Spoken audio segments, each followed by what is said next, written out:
Hello friends, क्या आप permutation और कॉम्बिनेशन के कॉन्सेप्ट और शॉर्टकट्स में मास्टरी चाहते हैं? तो बने रहिए इस वीडियो के अंत तक। क्या है permutation? Permutation is basically arrangement of things है।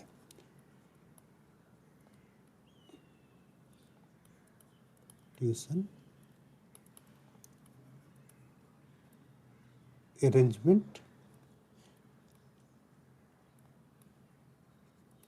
अरेंजमेंट ऑफ थिंग्स है। थोड़ा और समझते हैं ये क्या कहना चाह रहे हैं। लेटर जो है, सपोज दैट कि 3 लेटर है हमारे पास, ए, बी और सी।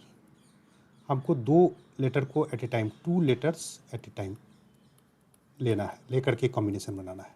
2 लेटर्स एट ए टाइम।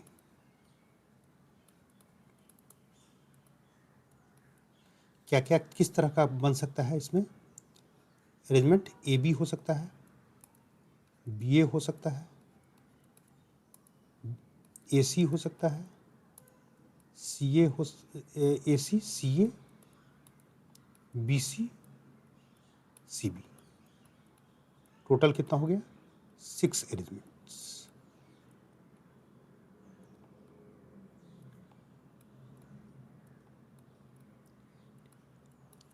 ठीक है, अब इसको एक फार्मूला के रूप में लिखते हैं। अगर n थिंग्स है और r एट ए टाइम हम सेलेक्ट करते हैं, r things at a time, तो परमुटेशन होगा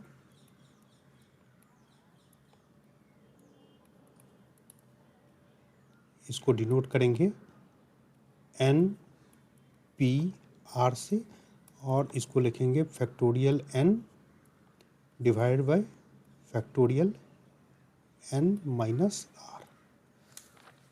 इस फॉर्मूले का आपको परमुटेशन में बहुत बार काम आने वाला है, इसलिए आपको इस फॉर्मूले को मेमोराइज कर लेना है।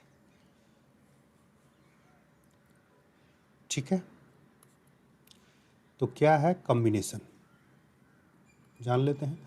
कॉम्बिनेशन इज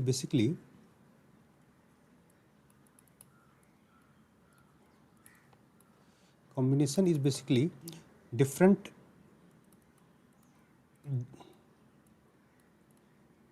ग्रुप फॉर्मेशन है, ग्रुप का फॉर्मेशन है या कोई सिलेक्शन है।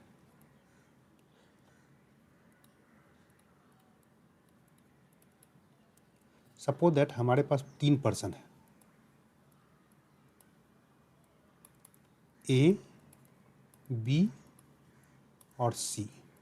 हमको 2 at a time, 2 person at a time लेकर के एक ग्रुप बनाना है, सिलेक्शन करना है। 2 पर्सन एट ए टाइम। ठीक है, जैसे पहले हम लोगों ने लिया था पिछले स्लाइड में, ये जो लिया था इसी को हम यहाँ पे लिखते हैं। फॉर ए मिनट हम ये मान लेते हैं कि इस तरह का, हम जैसे पिछले बार लिखा था हम वैसे ही लिखते हैं। ए बी, हम जो अरेंजमेंट बनाएंगे, A B, B A C, C A, B C, C B. इस कॉम्बिनेशन को हम घेर दिया, इसको घेर दिए और इसको घेर दिए। क्यों घेरे हमें बता रहा है। एक कोई ग्रुप बनाया है जिसमें कि ए नाम का आदमी है और बी नाम का आदमी है, तो उसको ए बी बोलें या बी ए बोलें, कोई अंतर पड़ता है? नहीं अंतर पड़ता है, मतलब ये रिडंडेंट है। उसी ढंग से कमिटी में ए सी है, ए है और सी है, या सी है या ए है, तो ये एक ही बात है, एक को काट दिया। एक कमिटी में बी सी है और सी बी है, दोनों बात बराबर है, तो यह है। तो हमारा जो जो सिलेक्शन होगा, ग्रुप जो बनेगा, वो ए बी बनेगा, ए सी बनेगा और बी सी बनेगा। तो यहाँ पे 3 combination.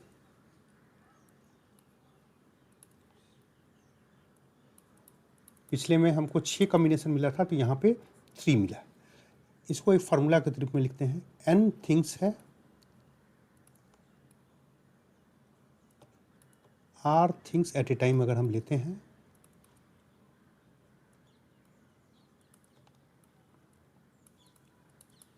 Are things at a time लेते हैं तो कॉम्बिनेशन हो जाएगा,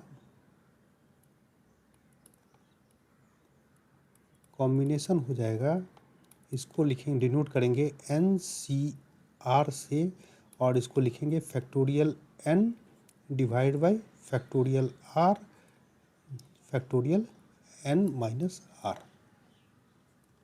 ये फार्मूला को आपको मेमोराइज कर लेना है।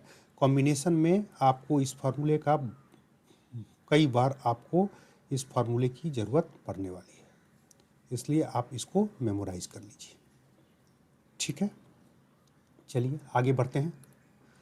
एक क्वेश्चन लेते हैं। क्या है क्वेश्चन?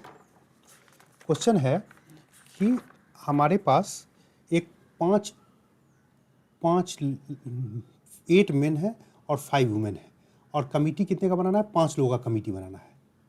ठीक है, हमारे पास टोटल 13 लोग हैं, 8 जिसमें मेन है और 5 वुमेन है, और हमको 5 लोगों का कमिटी बनाना है।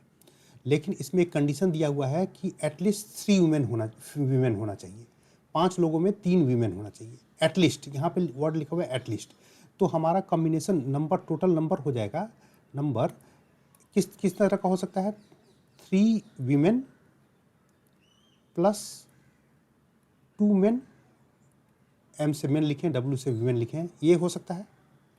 एटलीस्ट लिखा है, 4 भी हो सकता है, एंड यहाँ कर देते हैं, यहाँ पे एंड कर दिया। प्लस ऐसा हो सकता है 4 वीमेन एंड 1 मेन, ये भी हो सकता है। एक हो सकता है 5 वीमेन, 0 मेन का कोई सिलेक्शन नहीं। ठीक, ये 3 तरह का हो सकता है। एटलीस्ट लिखा हुआ था तो हमने 3 वीमेन लिया, 4 वीमेन लिया और 5 वीमेन लिया। ठीक है, अब इसको किस तरह से, अगर ये हमारा टोटल नंबर है तो इसको किस तरह से हो सकता है? इसके जगह पे हम लिख सकते हैं 3 वीमेन टोटल कितनी है? सॉरी, ये मैंने कुछ गलत लिख दिया। टोटल हमारे पास वीमेन कितने हैं? वीमेन है 5, तो 5C3। 5 वीमेन में 3 वीमेन को हम लोगों को जोड़ना है, हम लोगों को सेलेक्ट करना है। इनटू मेन कितना है टोटल? 8C2। 8 मेन है तो उसमें 2 मेन को हमको सेलेक्ट करना है। टोटल वीमेन फिर इसमें लेते हैं, ये इस वाले में लेते हैं। इसके लिखे क्या लिखेंगे? 5C4 into 8C1 into 8, total main 8 है, 8C1 प्लस यहाँ तो सिर्फ वीमेन है तो 5C5।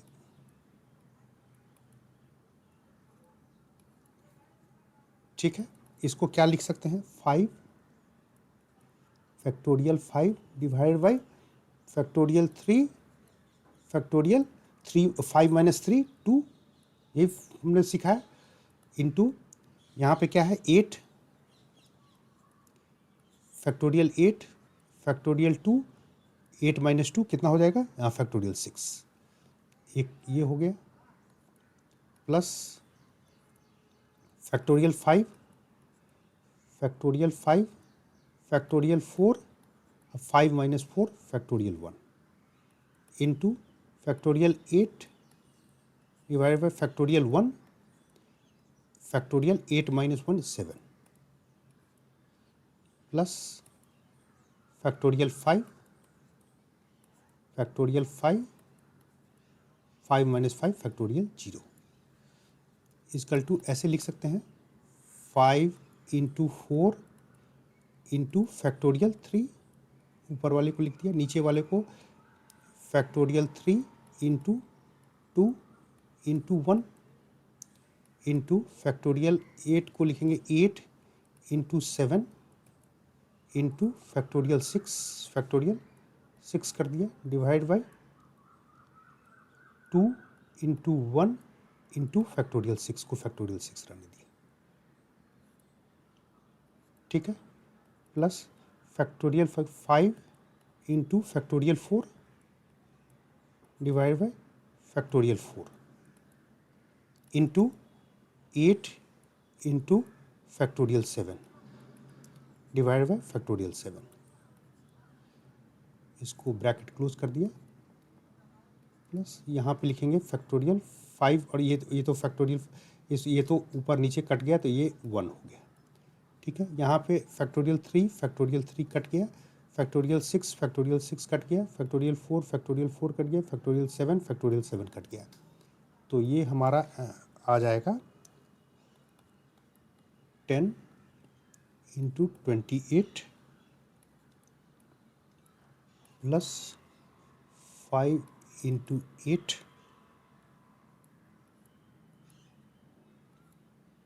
Plus 1 is equal to 321। ये हमारा सॉल्व हो गया क्वेश्चन।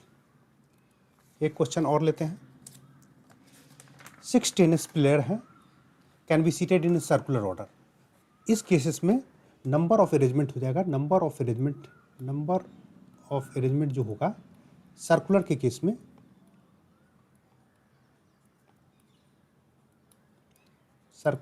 में, n-1 फैक्टोरियल n-1। n कितना है हमारा 7 minus 1 is equal to factorial 6। Factorial 6 का मतलब हो गया 6 into 5 into 4 into 3 into 2 into 1 is equal to 720। उम्मीद करता हूँ कि ये वीडियो काफ़ी हेल्पफुल रहा होगा। अगर कोई डाउट है तो कमेंट सेक्शन में लिखें ताकि मैं आपका डाउट क्लियर कर सकूं। मिलते हैं अगले वीडियो में नए कॉन्सेप्ट और शॉर्टकट के साथ। Thank you for watching the video.